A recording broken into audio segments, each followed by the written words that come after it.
Are you a podcaster? Maybe you've got that big idea and you're looking for a network to join. The multi-award-winning Ozcast network can get your content to eyes and ears all over the world. Join now for the first month free, and you could be featuring this sound at the beginning of your podcast. Ozcast. Simply head to ozcastnetwork.com for details.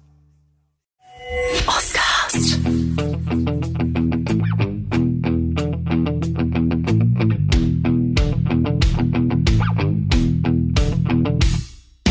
Well, it is nearly 10 years to the day exactly at the time of this recording that Brett Trevor Holman etched himself into sporting folklore in Australia forever and a day with a brace of electrifying goals at the 2010 World Cup in South Africa. A boy from Bankstown, his journey through the Australian football ranks to become a Dutch League champion, Premier League goalscorer and a genuine Socceroos World Cup hero wasn't always easy and not always appreciated by the Australian football fan, but he got through it to silence whatever critics he had. This, therefore, promises to be a fascinating chat. It is with thanks to ISC Sport, the choice for high performance kit, and the Timbermate Group, the best products for a DIY job around your house, available at all your hardware stores, Australian owned and made as well. I'm delighted to say that Brett Trevor Holman is with me now on Greats with Garby. Brett, good to see you. You're laughing. Do you not get introduced with your middle name all too often? I think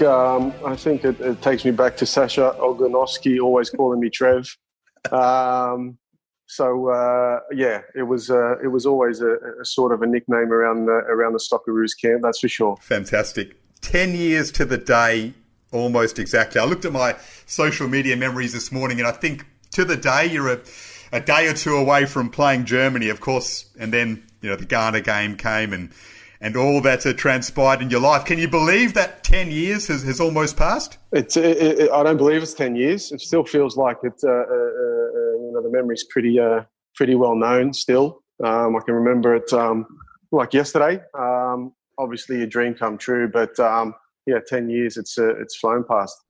There's so much to go through from that World Cup and other aspects of your career that people are looking forward to listening to. So I can't wait to get through it all. But yeah, you're not long retired. I guess maybe 12 months since you pulled the pin on your career. How are you handling life without playing football? I suppose it was with Brisbane Roar in the end. It was a tough one because injuries sort of played its toll in the end. I didn't play the last final season at Brisbane Roar due to knee complications, and it's not a great way to go out. I was actually on the phone to Nicky Carl, who everybody knows as well, and obviously suffered knee problems and had a career-ending knee problem. You don't want to go out like that. But in regards to what I did and the things that I did, I suppose I was happy that it happened in the back end of my career and not during the core part of what I was doing and trying to make a career out of it. Before we started this interview, you showed me around your, I won't say humble, but lovely abode there in Queensland. It's beautiful. So does that help you deal with retirement? Because I know a lot of players, regardless of how much they've achieved, that they do struggle mentally with stepping away from a game that has occupied their life so much. Are you okay with all that? You have your days, definitely. It's not something that where you can just turn off. Exactly what you said, because it was something that was a part of you for so long, especially after you became fully professional at the young age at Parramatta Power. And then all of a sudden it just goes to, okay, you're at home. What's next? It is hard, but you keep yourself occupied and you pursue other things, and that's a good thing as well. So when it gets hard, when you have an off day in that respect, what do you miss the most? How do you feel emotionally when that happens? You don't feel down. I think it's just like you said, the more the missing sort of type of thing. Being around good players, mates that you always used to get along with, and then all of a sudden that just falls away. You don't have that dressing room that you miss, but also the excitement of getting out there and having a cracking training session. Also, that whole lead up of anticipation for a Saturday afternoon and going out there and playing that game, that adrenaline rush, you can't really replicate that in I suppose, doing the gardening at home, put it that way. Of course not, unless you set yourself a little challenge and you got the kids running around to keep you occupied. The Brett Holman football background, I'm intrigued to know where it came from because, let's be honest, with a lot of Australian footballers, you just look at their surname and you can tell their ethnic origin and what club they played for probably. With Brett Holman, it might be a bit different. So where did your introduction and love for the game come from? It came from. It didn't come from a family thing. Dad was predominantly Aussie rules and cricket being coming from South Australia anyway. But yeah, I suppose Western Sydney. That was I suppose the key, and everybody knows Western Sydney and how dominant it is with football and I suppose that was what it was. My mates. If you look back in that time, everybody still called it the Johnny Warren wog ball and stuff like that. And my mates were Italian and Croatian and Greek, and I suppose that's how I got into the sport. So did you have any battles with your dad over your love for football early on? It got to a stage where cricket was there. It wasn't at a massive level, but no, Dad was pretty relaxed in those sort of things. I think he was more than happy that we were just outside and not running around inside. And playing in the backyard and with me and my older brother, so we weren't killing each other inside. He was pretty down to earth, and so was Mum. And they if you look back now, and especially Dad was working nights and Mum was driving us around to training all the time. Then it was pretty full on, and they were always supportive in whatever we chose to endeavour in. Did your dad have to learn a bit about football culture and almost adapt to it and adjust to the environment? Especially in the first few seasons, I think he was still, into that sort of Aussie rules sort of type of supporting, especially, bagging the refs and having a go at an under 8s and under 9 sort of game. But look, Dad eventually learned to love football as well, and obviously followed football a lot more basically down to me. I think his passion is still Aussie rules and being from Port Adelaide. But look, he still loves his football and follows it to this day, I think, anyway. So you left school at 16, basically, to pursue a career in football. That's a big call to make because you didn't go overseas with an academy or anything like that. You joined the NSL. Can you talk us through that decision? Because it's a massive one to make for a 16-year-old. I suppose it was a big, it was a long discussion with me and Mum and Dad, basically. And I suppose it was a funny thing because, there was 3 clubs at that stage. I was still at New South Wales Institute of Sport with Kelly Cross. And that was a brilliant setup. It was a similar setup to the AIS in regards to how it was. But obviously you just didn't stay in the digs at the AIS in Canberra. Kelly Cross had a great thing going there. Northern Spirit back in the day was involved. Sydney Olympic obviously was around the corner, and Parramatta Power. We had discussions, or Dad had discussions, basically with those 3 clubs. I think he ended up having a great seafood lunch with Nick Politis, who offered him a couple of flights to the Trinidad and Tobago World Cup under 17s, which Dad has never let me forget because obviously I didn't choose for Sydney Olympic. And Northern Spirit was also there, and I was playing up at Gladesville for a while, so you had a similar sort of affiliation with them. And Graham Arnold and I think Ian Crook was there at the time who came and had a chat. But I suppose it felt right with Dave Mitchell and Laurie McKenna. John Curran was there, who was the youth technical director, and I suppose it just fit, and it was the good fit. But obviously it was a massive decision because you had to leave school, and I suppose I don't think I was the best student anyway in regards to learning. So I think Dad probably almost saw it as a blessing, or Mum and Dad. To say, look, go and have a crack at this and see where it leads, basically. I mean, it was a sound decision in the end because you had a wonderful career, but a big one to make early on. Those early days in the NSL with the Parramatta Power, they were in the last few years of the NSL, so the competition is starting to die. I think everyone can see the writing on the wall. What was it like to play in then as a 16, 17-year-old? It was. Look, like you said, it was sort of fading out then, but you could still, as a young player, sort of trying to get into that first team. And we had some great personalities there. And we had the Australian skipper at that time, being Alex Tobin. So there was some big name players going around. And for me, it was a brilliant stepping stone of a great career in the end, but not knowing where it could lead. But the setup, what we had with Parramatta, sort of the affiliation with the Eels, the stadium was brilliant. The training setup that we had was perfect. So for me at that stage, it was a great stepping stone. Look, the writing was kind of on the wall that you're going to have a decent career. I mean, you played the Under-17 World Cup under Ange Postecoglou and New South Wales Institute of Sport, as you said, NSL contract. So it looks pretty good, but at the same time, there's no guarantees. To leave school, how much self-belief did you have that you were going to make it? Were you completely single-minded and confident in that respect? I think it wasn't up until I sort of got into Parramatta Power. It wasn't before then, where when you're fighting against men, and you were still at that sort of, obviously, like you said, that 16-year-old sort of age. And then it's like, hey, I can sort of mix it with these sort of guys, and that's when you sort of started getting that feeling. It's like, hey, I'm going to have a proper crack at this and see where it leads. I don't think it was up, where I planned it out, where I said I'm going to leave school, I'm going to do this, I'm going to do that. No, it wasn't really planned out. I got that sort of that feeling of belief, maybe more than anything, when I sort of matched it, and you saw these guys on TV. You're watching Alex Tobin playing for the Socceroos, and now you were sort of taking him on, and you're doing okay at training.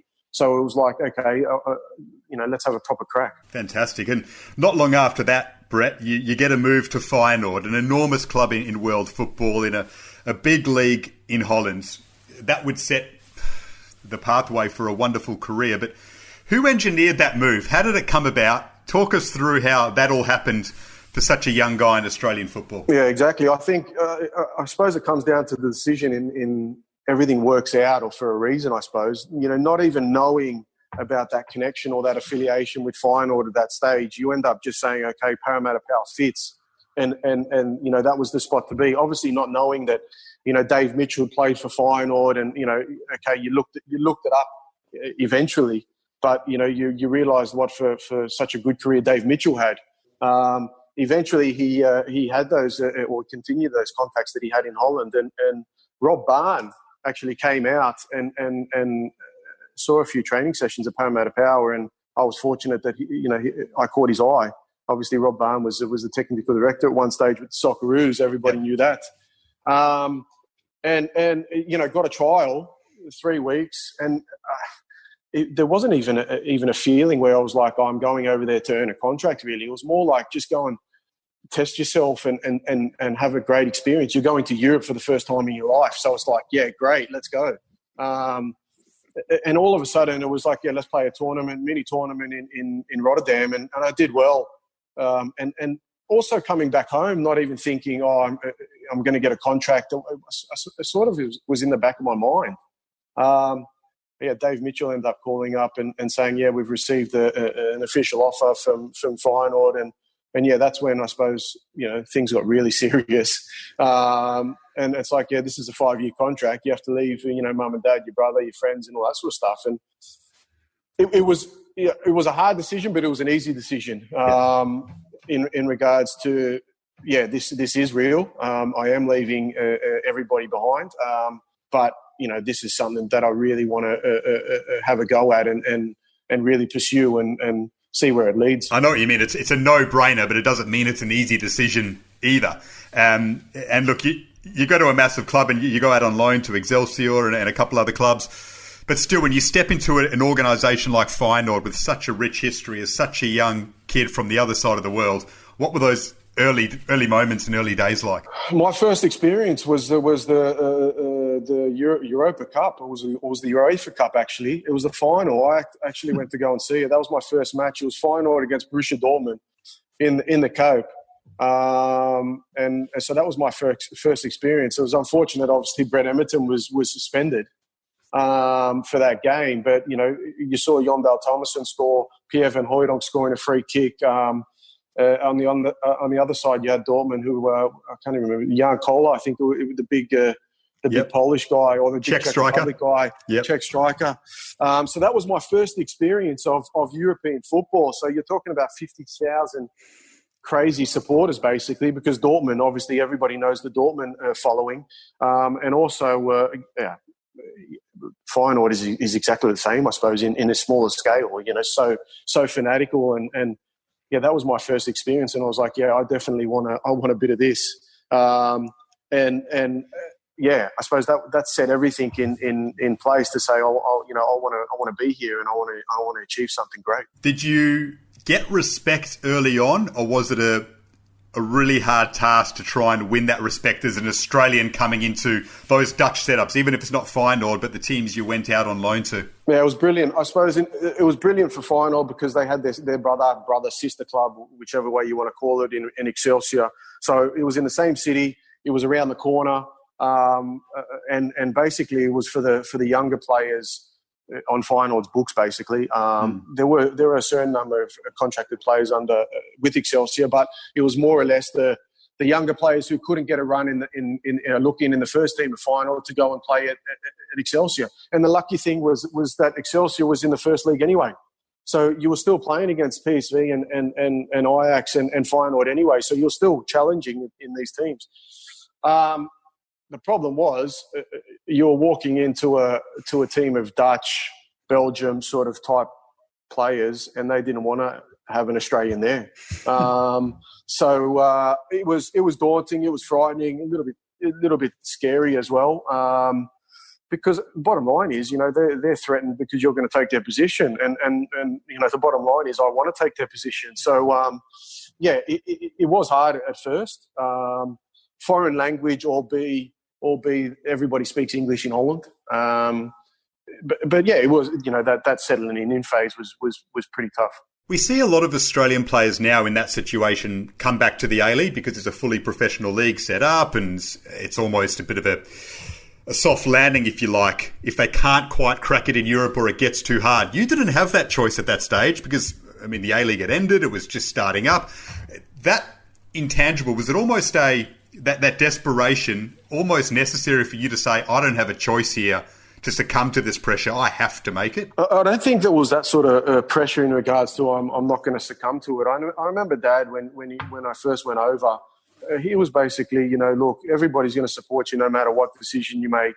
Go over and give, every last bit what you can.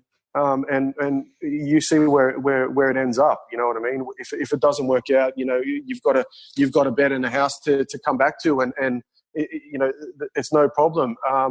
I think for me, in regards to that, you probably wouldn't even say being so resilient. I think you become resilient in all those hard times. It was almost like you didn't want to come back. It was just like, no, I'm not coming back. And no matter what happens, even if there wasn't a league, if there wasn't a league, it's like, no, I'm not coming back. And I suppose that maybe comes from your home values in regards to, whatever you've sort of set yourself to, you see it through. You've signed the 5-year deal. You see it through no matter what. And I suppose those sort of maybe little things that you got in regards to your values at home, they might have come out in a certain way. And those sort of thoughts in those hard times in regards to, it wasn't fine to be alone and it wasn't a happy place, but you got through it and you came out better in the end. That you most certainly did, because your record in Holland is wonderful. You spent 10 years there, you learnt the language, met your wife, and of course your football career flourished as well. I'd say it's an underappreciated Australian football career. You won the Dutch title in 2008-2009 with AZ Alkmaar. The great Louis van Gaal was your manager. The likes of Moussa Dembele and Graziano Pella, who Premier League fans will remember from his time with Southampton, were in your squad. But Van Gaal, what a manager to have at domestic level. What was he like, Brett, to work with as he led you to a title? Look, I suppose the whole excitement of me when I was at NEC and the first time I actually heard that AZ were interested, and obviously Louis was there. I suppose that whole transfer was just the excitement within itself to say he actually wants you to be at the club. This guy who's won everything that needs to be won, I suppose, in a way. Obviously, not with national teams, but in club football. Look, I suppose there's too many words that you could pick out in regards to what sort of coaching style or person or what he was. On the field, he was a genius. Half time, when you'd be coming in and you can't even pinpoint things where, you were down, he would win you the game. Sometimes it wasn't even the players. He would literally put out a different style or a different tactic and he'd win us the game. And, that's where, we had a great side. Don't get me wrong, but the manager obviously was a massive role in breaking the big three trend of PSV and Ajax and Feyenoord of winning the league. And this was like AZ's done it, you know what I mean? And I suppose, there's not too many other managers who could have broken that trend. And there's too many words that you could think of in regards to how much of a mastermind he was on the football pitch. Wonderful insight. What was your relationship like with him personally, and how did he feel about Australian players and you going off to play for the Socceroos every few months? He was sometimes difficult in regards to that man management type of role. He expected a lot. He loved Australians. Joey DeLuca was there as well, obviously, so that was a great thing. James Holland ended up coming a little bit later. He was a big fan of the Australian. Well, he loved the Australian mentality, and obviously Brett Emerton sort of set the scene, and Jason Kalina was there as well. He loved that. He loved that mentality in regards to they never say die, and we were learners, we were listeners, and that's what he wanted, because he had so much information that he wanted to bring across to his players. And, I suppose that was us. I suppose it was instilled in us Aussies in regards to, whatever was learned, you listen and you take it on board, and soldier type players, I suppose, in a way. And he liked that. And, I suppose the Socceroos sort of type thing, that's when I suppose it was hitting my straps and getting a lot more call-ups with the Socceroos. He wasn't happy. But we had South Americans as well in our team, with Sergio Romero, who's at Manchester United. Hector Moreno was a Mexican and had a fantastic career. So, there was plenty. And to be honest, he was actually amazing in regards to getting the players right, especially when you're talking about those midweek games. Then you're playing on a Saturday in Holland. You had to fly out Sunday. You had to play Tuesday night or Wednesday in Sydney, and then be ready for the Saturday in Holland again. And he was brilliant in regards to focusing on recovery at that stage. He was a big fan and a huge, I suppose, a development coach in a way to say, okay, we need to focus on these things to get these players right, because the majority of the players were internationals in our team anyway. I spoke to James Holland today a bit about your time together at AZ, and he said that the season before you won the league, Van Gaal actually threatened to quit, which is an amazing story. Can you talk us through that and how that all went down? I wasn't even there. That was the year after, but it was a big thing because I think he actually did quit, and the players went to the board. If you're talking about stories through the grapevine, the players went to the board and said, we actually want him back. The players stood up for him and said, look, we've actually let everybody down, and we take it upon ourselves to obviously the manager's normally the one who gets the rough end of the draw the majority of the times, but the players were unbelievable, and I suppose that made. I suppose for that whole core of those players, when he tweaked it a little bit and brought in some players, me and one of them. But you saw that core was so strong, and then once you develop that winning mentality, that that just rolled on, and every single game, it didn't matter where you were, no matter how hard it was, you knew you were going to get a result, and I suppose that's creating that winning mentality. So throughout that period, you're obviously flying in Holland. You made your Socceroos debut and you were getting regular opportunities, as you said. But it's fair to say you weren't appreciated by a lot of Socceroos fans at that stage, Brett. You were probably the whipping boy of that era, similar to what Robbie Cruz went through a couple of years ago. Can you give an insight into how difficult something like that was to endure? I think, like you said, in regards to the first sort of phase, I think I didn't really pay much attention to it. I think it was more when it got close to that 2010 sort of World Cup and selections and players vying for spots.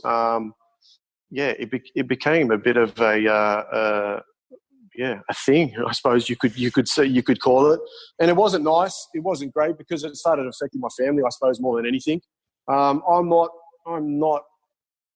a player who really reads a lot. I do read things.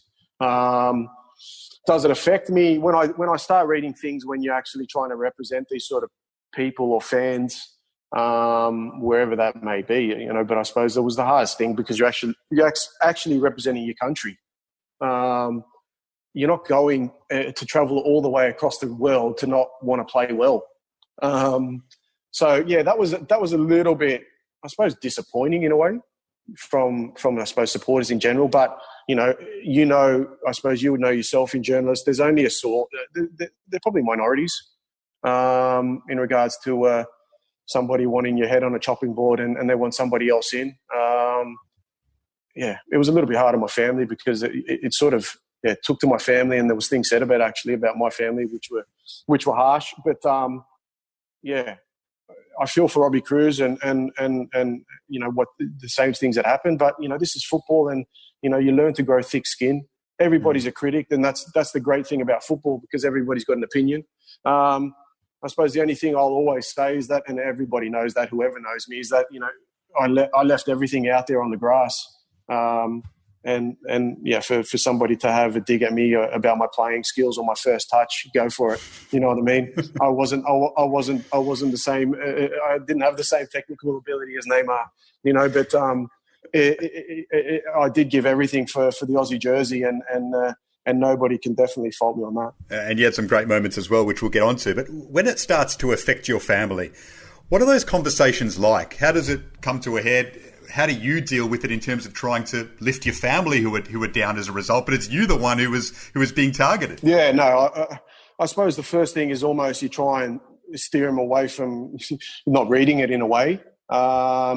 There's never discussions in regards to what why you're doing it, because you're representing your country and you always want to do that.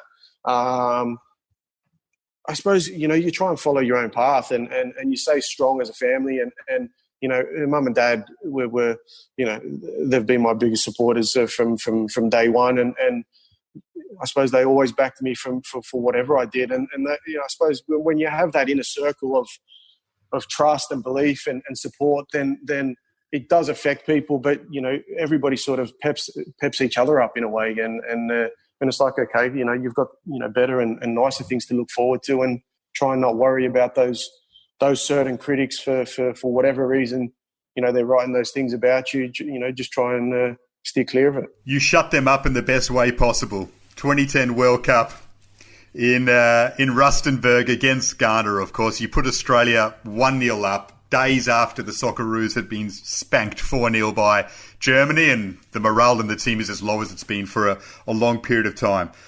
I remember being in the ground that day. It was utter pandemonium because of what happened against Germany a few days before. So much relief, but just so much euphoria.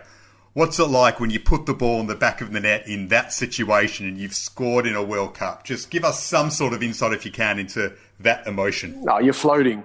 You're floating.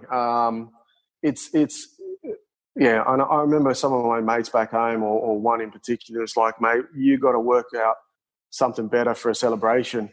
But then it's like when you speak to him, it's like when you actually put the ball in the goal, you don't know what to do.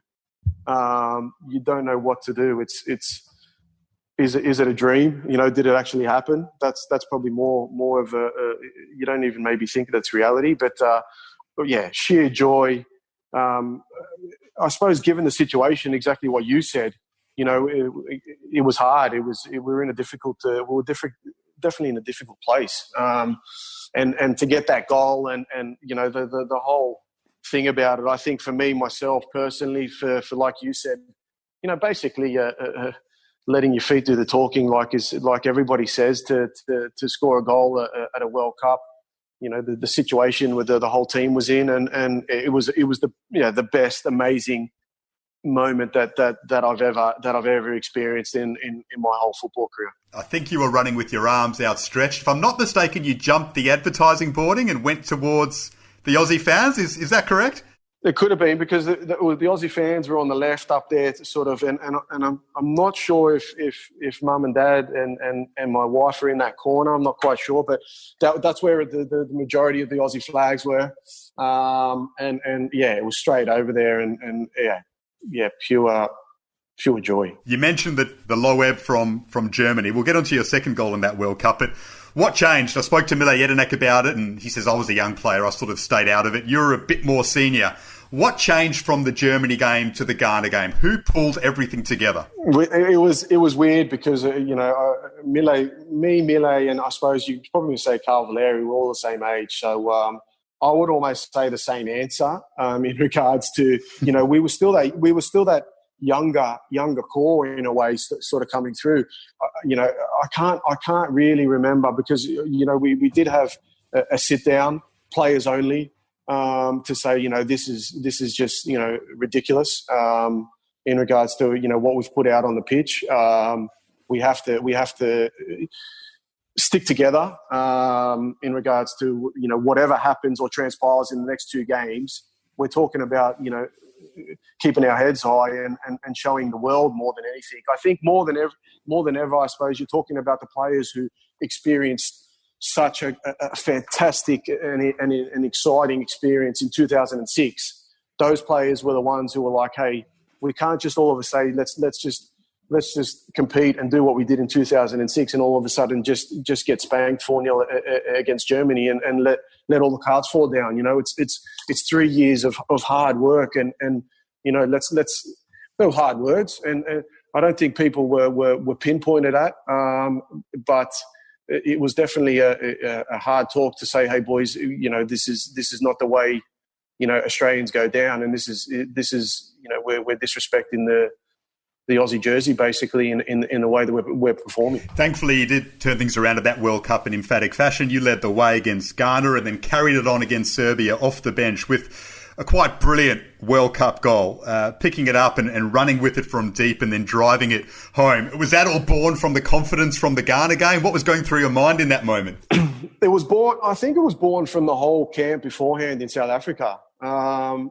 Scoring against New Zealand before we left, scoring the winner to make it 2-1, to get out. Everything, it was almost like it just fell into place. Everything fell into place.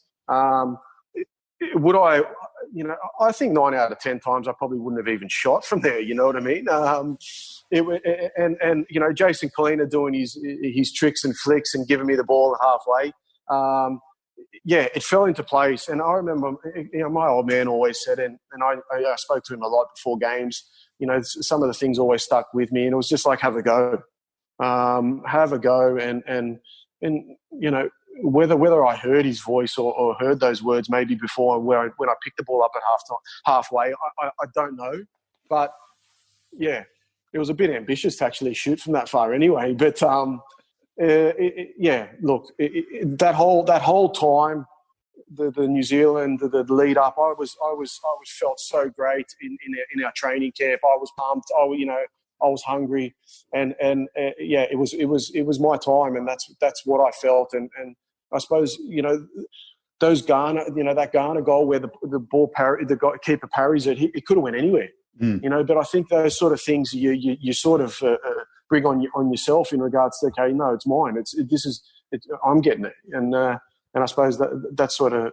Yeah, I suppose it came out in the Serbia goal as well. You didn't listen to your mate though, because I think the celebration was exactly the same. Arms outstretched into the one corner. It was a shocker. It was a shocker, but 2 goals at a World Cup, and I suppose you don't even think about that at that moment. You're thinking about Jesus, how many goals do we need? And I remember Pim screaming, "Get the hell back!" And I'm too excited about celebrating. And I think I came on and everybody knows coming on in those sort of circumstances and scoring a goal, you're just out of breath as well. And it's like, you've got to get running. Let's who knows what could happen. Obviously it didn't happen, but it was a lot in one sort of situation. If the Germany deficit had been lower, then perhaps you do get through to the next stage. It was a shame that it transpired in that respect. I do remember covering that World Cup, a lot of innuendo around the team at that stage.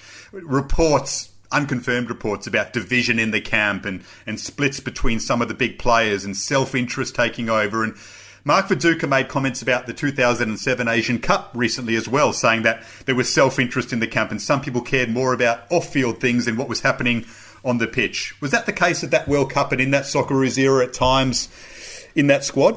I remember, and I saw the things on what Mark Big Duke said, and obviously that was my first big sort of tournament of that Asian Cup anyway. And I suppose the words that Mille said when I was there, I was a pup for that Asian Cup completely. So I was like, I was oblivious if some things were going on in regards to the hierarchy and stuff like that. In regards to personal ideas or personal things that were going on in the camp, I can't remember or I can't think of me single-handedly or pinpointing out a player to say, hey, mate, you're not going in the same direction as we are. I think if you would have an honest chat maybe with a few of the older players, I definitely think that there would be some sort of stories that would come out. The only problem was when we were that younger sort of group, because there were groups in the Socceroos camps. Well, like in every team, you have your older groups, your card playing groups. A group in the middle who wanted to, always wanted to do the tourist thing. There were groups, but no, there wasn't one person who I had to pick out and say, hey, you weren't traveling in the same direction as us. I can't remember. We had Craig Moore, we had Lucas Neal, we had Harry Kewell, we had big personalities, and they all stood up and spoke and spoke on about, we have to stand up for the pride of Australia, not for the pride of themselves. And no, for me to recall something where I have to pinpoint out, people's personal ideas or stuff like that, I couldn't tell you. Timbermate was a massive manager for you. I mean, he was the coach, of course, at that 2010 World Cup. Tragic, of course, that he passed away recently. Considering the impact he had on you, what were your emotions like when you heard that news recently, Brett? Yeah, I was shocked. It was a tough a few weeks. I knew that he was sick.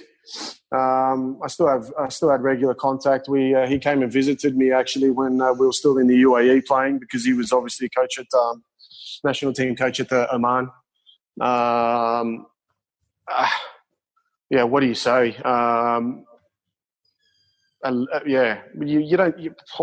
It's hard because it's the guy. If you see all the things that happened, and we discussed it earlier in regards to, everybody sort of wanted my head on a chopping board. He was the one who stood up for me.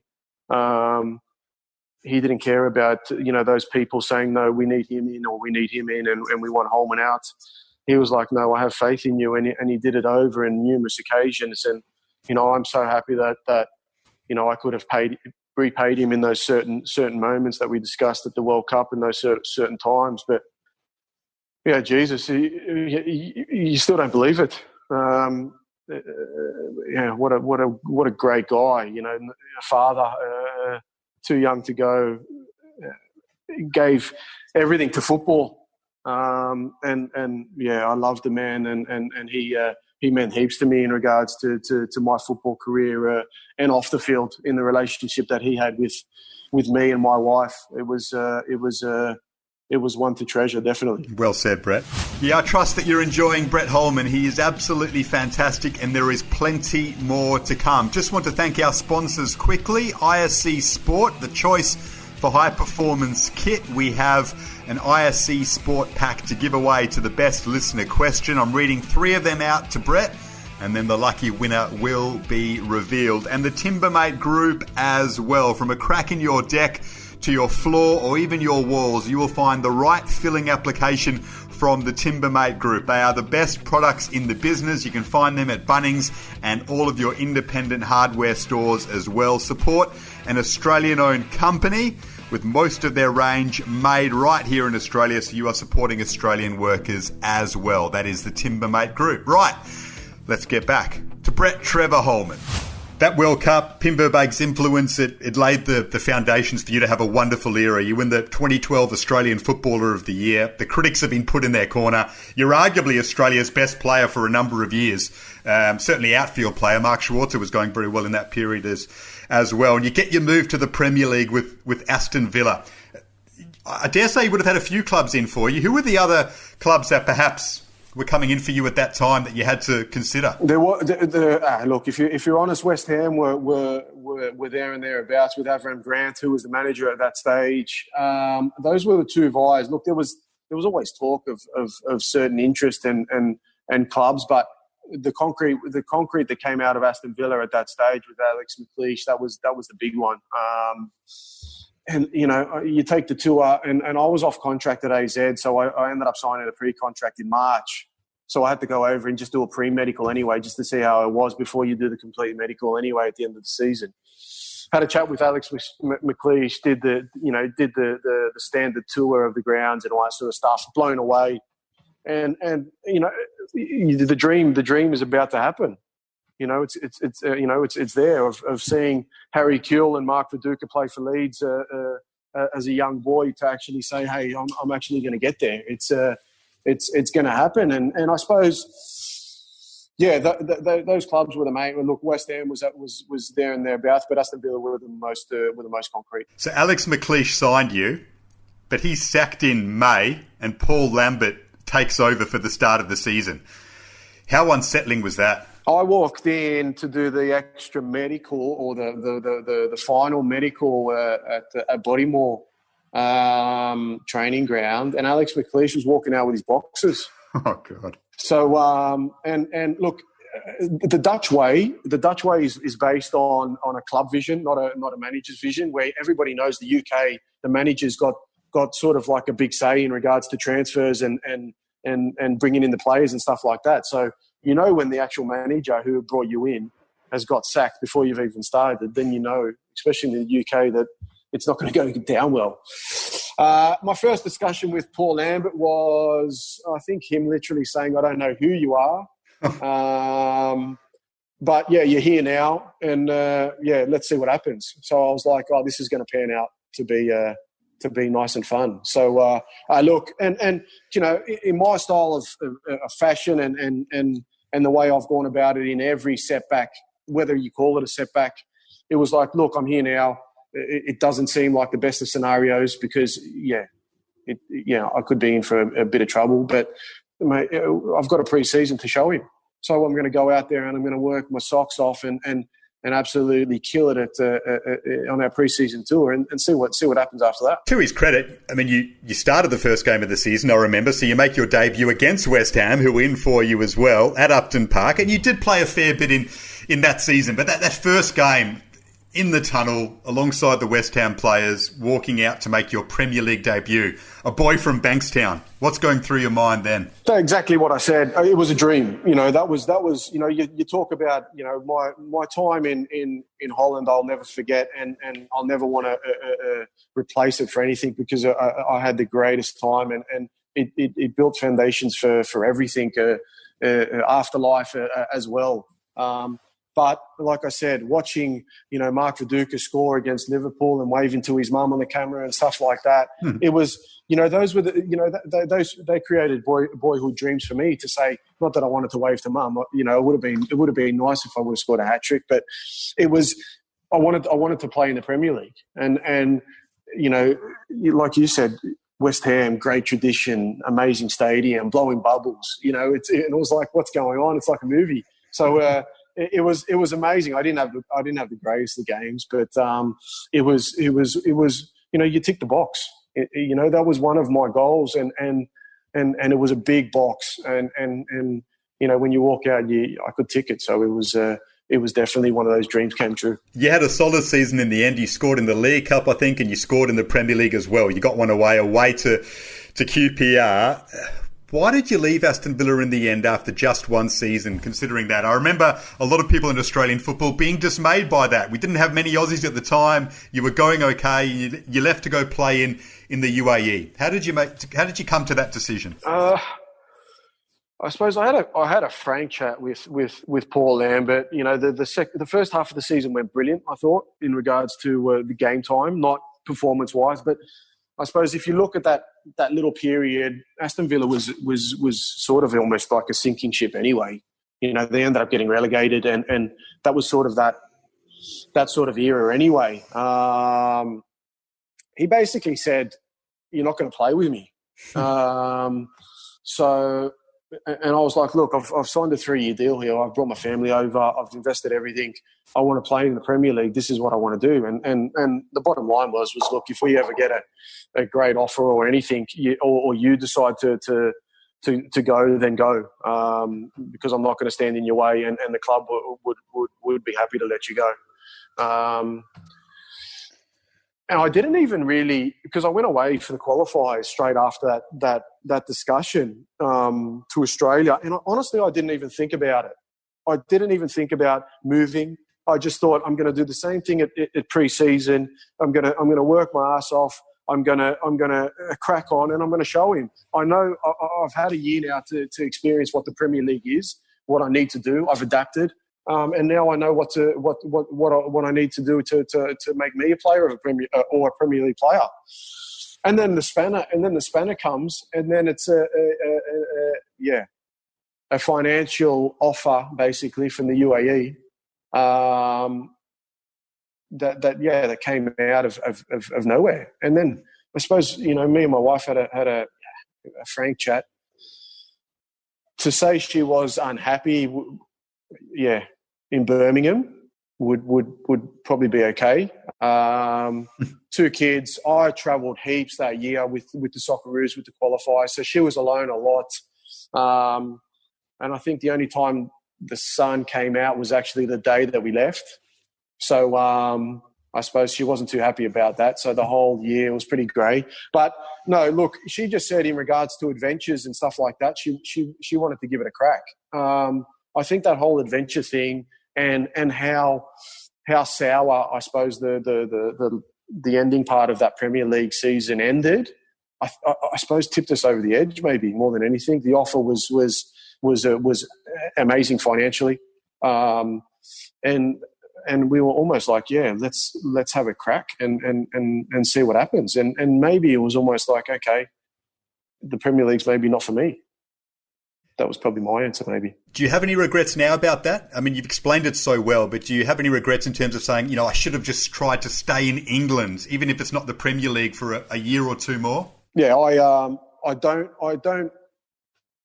regret moving to the UAE because I had an absolutely amazing time there. I've actually made some fantastic friendships there, and our experience and our life that we had for those 3 years with the kids, it was amazing. Something that I'll never ever want to turn away from or replace. But I do regret not staying in the Premier League, or at least not trying to maybe wait out and see if somebody else came in.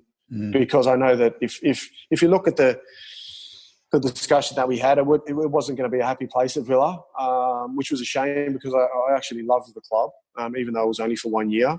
But maybe instead of maybe over-rushing things, you could have just waited out and put the feelers out for any other interest. And I didn't do that.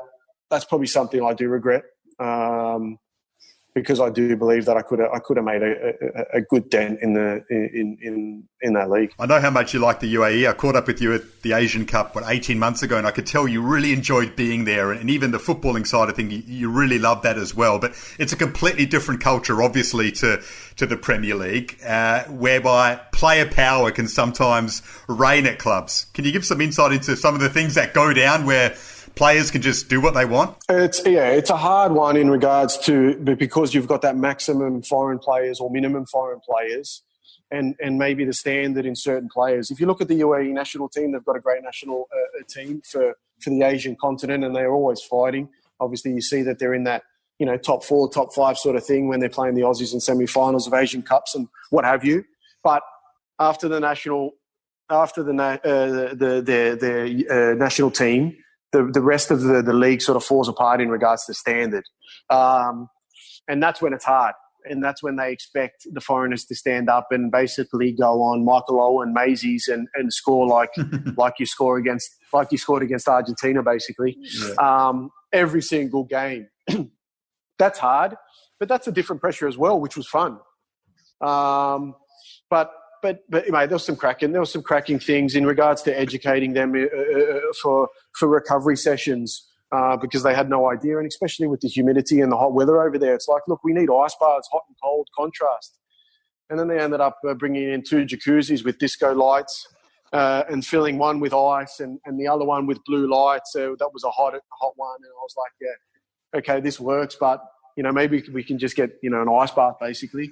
But things like that where it was a great eye opener. Friendly people. Definitely really, really hard in regards to the conditions, and everybody knows that from the Socceroos about the humidity and the playing style, and the journalists would know that in that Middle Eastern area how hard it is, but yeah, great experience.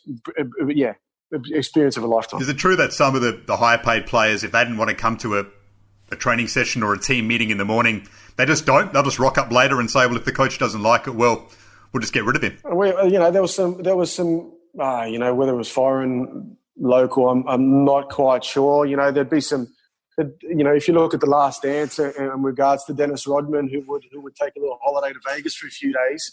Not that players were going to Vegas, but, you would have certain players who would go on little mini holidays during the season and then all of a sudden just rock up to training and as if nothing happened. But look, I think that's why they love Australians over there as well. They love the professionalism, and you're setting an example, and you do the right things and you respect their culture.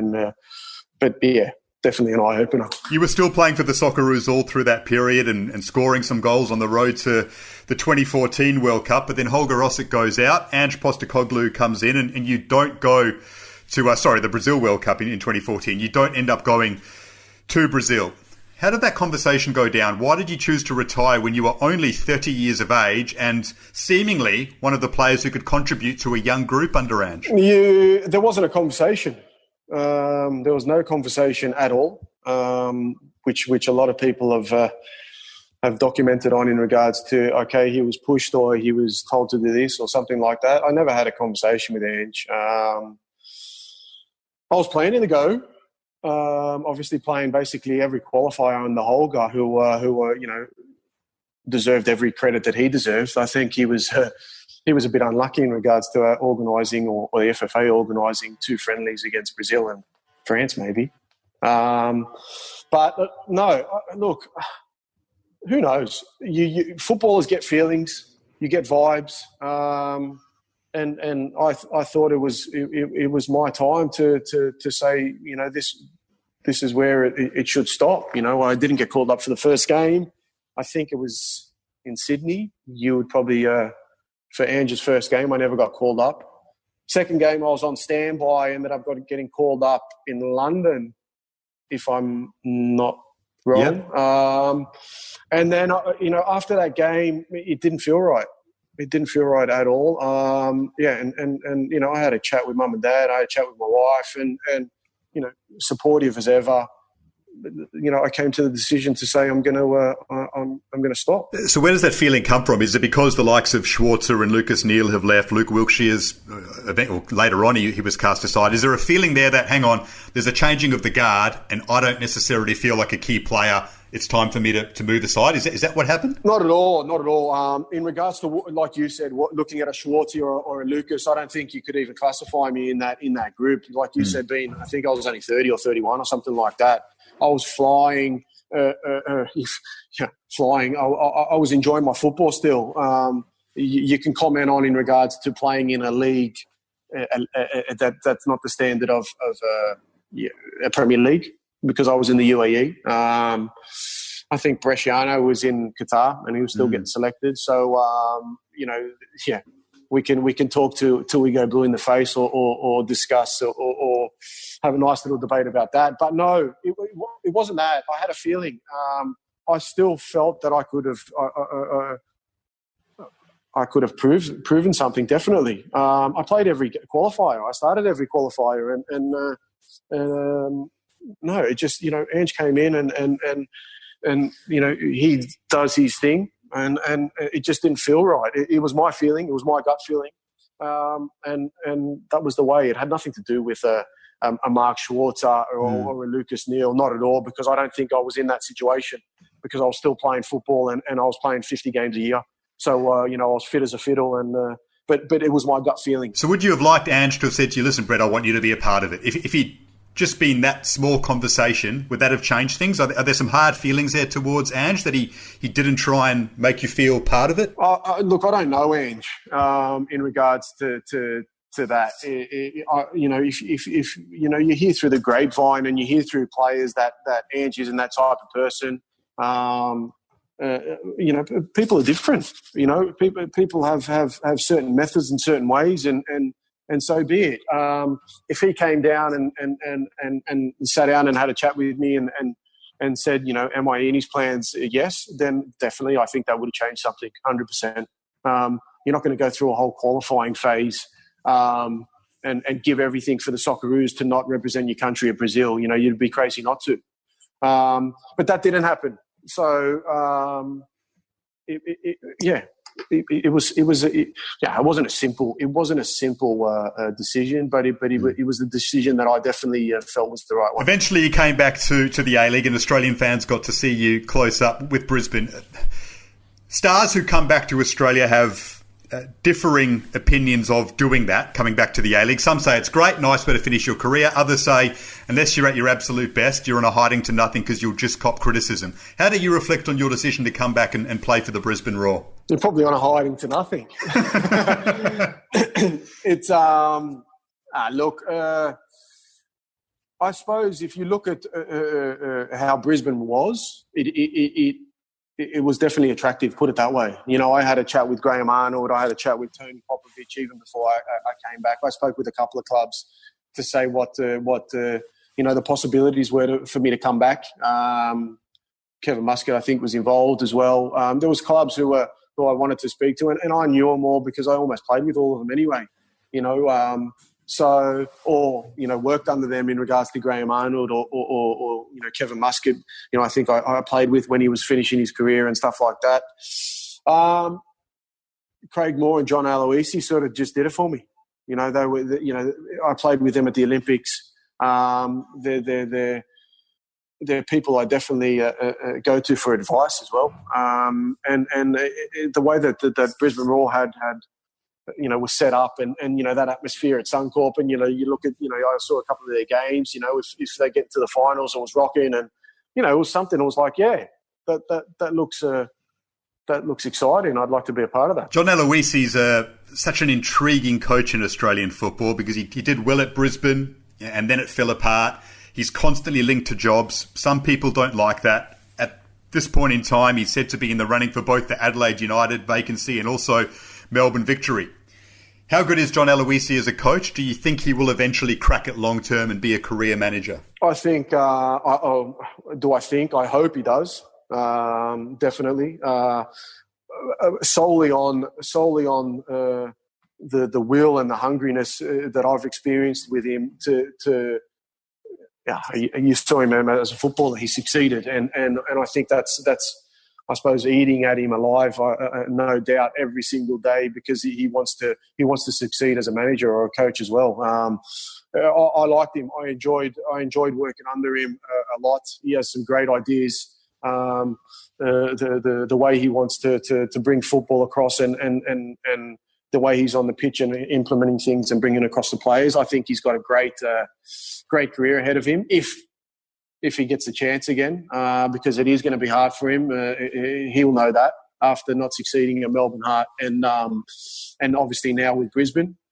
I honestly hope he does get another crack at it, because I do believe he could do some really, really exciting things. Yeah, hopefully that opportunity comes, but hopefully some young coaches also get the chance in Australian football. Right, we've got some questions to finish on, Brett. Before we give away our ISC Sports Pack for the best question, there were plenty on Twitter. Thank you for your submissions, but I've chosen 3 to read out to you, along with the winning question. The first one from Nick Rojas is a fun one. Who was the biggest pest in the Socceroos camp? Oh, who's a pest? Wow. I have no idea. Good question. Good question. Definitely a good question.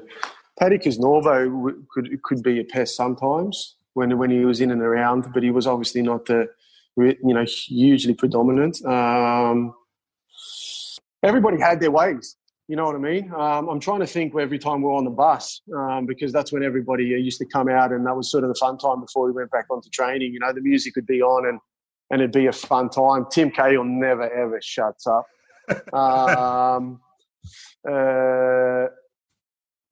Yeah, a pest, you would probably say him, especially if you want a bit of quiet time because he's just got full of energy. And yeah, I'd probably say Timmy, yeah. How special is that camaraderie when the Socceroos get together, regardless of who you're playing, regardless of World Cups, when Aussie footballers from all over the world come together in a camp just to play a game? I mean, how special of a feeling is that?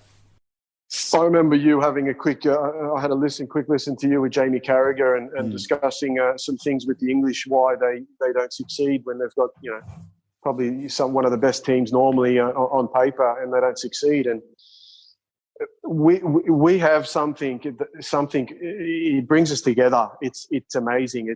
It's a feeling that you can't describe. It's going into camp and it's the best time ever. It's so enjoyable, and I suppose it's different because maybe the English are all playing in England. That could be one thing.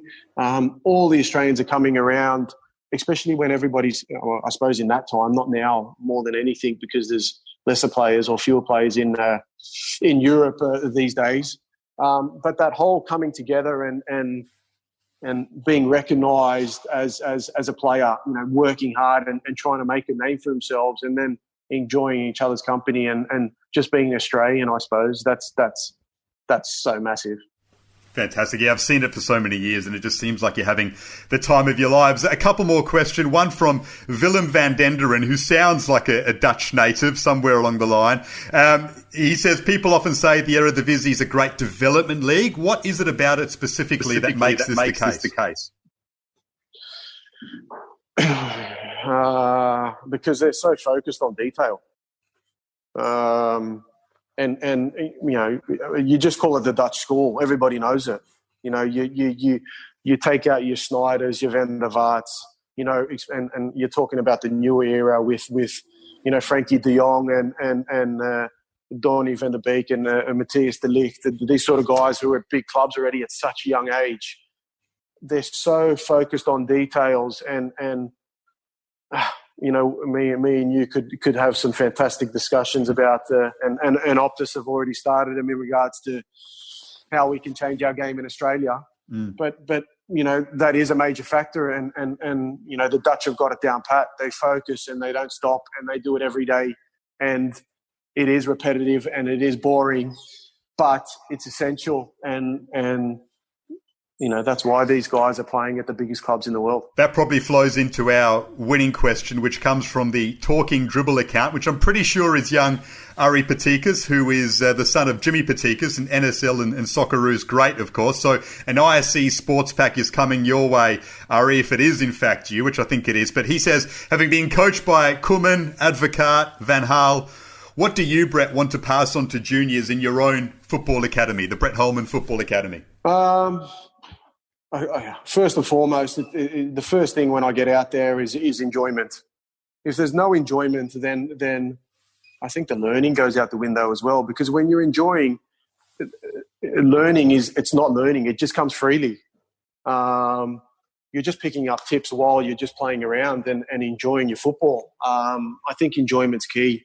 But looking back at all my coaches, whether you're talking about Van Gaal or Kelly Cross or Pim Verbeek, you have to listen, because these guys know what they're talking about, and listen to your coaches, listen to the people supporting you, to your dad who's trying to help you out even, you know what I mean? At that young age, you have to be not good footballers, you have to be good learners.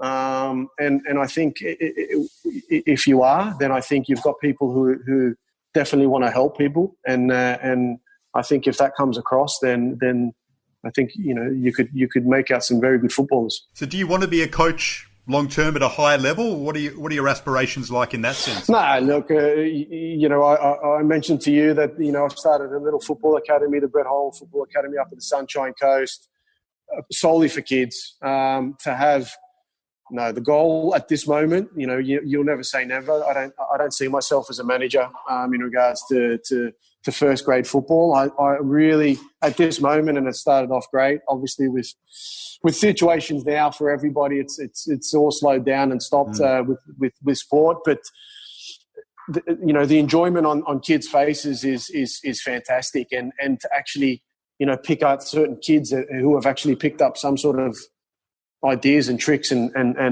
ideas what you're trying to bring across. I think that gives me a great feeling, and it gives me more energy to say, okay, let's give these kids some more stuff and some harder technique work and some harder drills, because they're actually picking it up and they're hungry for more. I think that's if I follow this path, then that youth side is definitely something for me. Brett, it's great to hear you talk about football in that sense. It's great to see you looking so healthy, sounding so enthusiastic about the game, and more to the point, just giving us some wonderful stories from your awesome career. It's a fascinating tale, and we've gone for about an hour. It feels like 10 minutes. I've really enjoyed it. I'm sure the listeners had so as well. So thanks so much for joining me, mate. It's been a pleasure. Mate, it's been fun. Thanks for having me on. Brett Holman, all the best, mate. Keep well, and we look forward to seeing you in Australian football for years to come, no doubt. Take it easy, mate. Thanks. All the best, mate. See you, mate. Bye.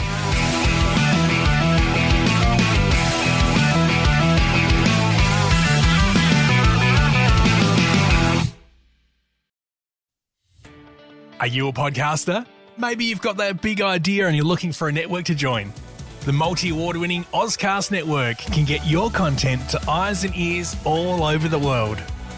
Join now for the first month free, and you could be featuring this sound at the beginning of your podcast. Ozcast. Simply head to ozcastnetwork.com for details.